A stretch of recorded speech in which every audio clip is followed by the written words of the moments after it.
ជ្រាបសួរពុកម៉ែបងប្អូនចាថ្ងៃនេះគឺនាងខ្ញុំមកបង្ហាញអំពីបេនម៉ាស៊ីនកាត់ស្មៅ Max Steel ចាដែលលេខកូដFF 230ចា USA Steel ហើយជាប្រកបមួយទៀតនៅ USA ចាបងប្អូនមើលទាំងអស់គ្នាចាឥឡូវមើលរូបរាងជុំវិញចាហើយចាំយើងទៅមើលខាងគ្រឿងក្នុងផងវាចានេះមានកូដចាកូដប្រទេសនេះមានខ្ញុំសេបញ្ជាក់នៅលើនឹងចានេះមកខាងក្នុងផងវាចានេះមានថង់ច្រកមួយជាន់ទៀតអានេះគឺបេនចាបេ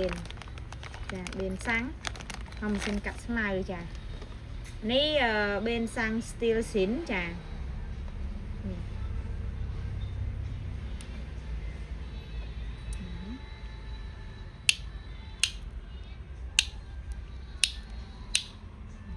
ះភ្លឺចាញ់ចាំងតែម្ដងទេថាច្រឡំមាសចាខ្ញុំមិនដឹងថានឹងធ្វើពីអីដែរផៃជប៉ុនមកទៅ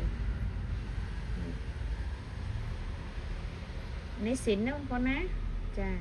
ចំណុចដែលយើងអាចសម្គាល់ថាស៊ីនឬក៏មិនស៊ីនគឺមាន logo Poké Steel នេះគឺជា logo Steel ចា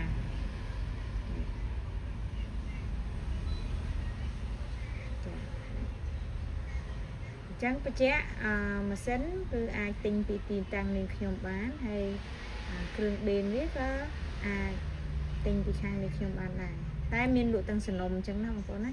ចាសំណុំបេនេះអញ្ចឹងតែម្ដងបើចង់ដឹងតម្លៃឯងបងប្អូនអាចតាក់ទង comment ក្នុង YouTube មកចាហើយនាងខ្ញុំនឹងដាក់លេខទូរស័ព្ទដើម្បីឲ្យបងប្អូនតំណមកកាន់នាងខ្ញុំតែម្ដងហ្នឹងបើបងប្អូនមានម៉ាស៊ីនប្រើប្រាស់លេខកូដ230ឬក៏មិនទាន់មានម៉ាស៊ីនទេអាចទិញម៉ាស៊ីនពីកន្លែងនាងខ្ញុំបានចានេះអរគុណច្រើនជ្រាបលាជួបគ្នានៅវីដេអូក្រោយៗទៀតចា៎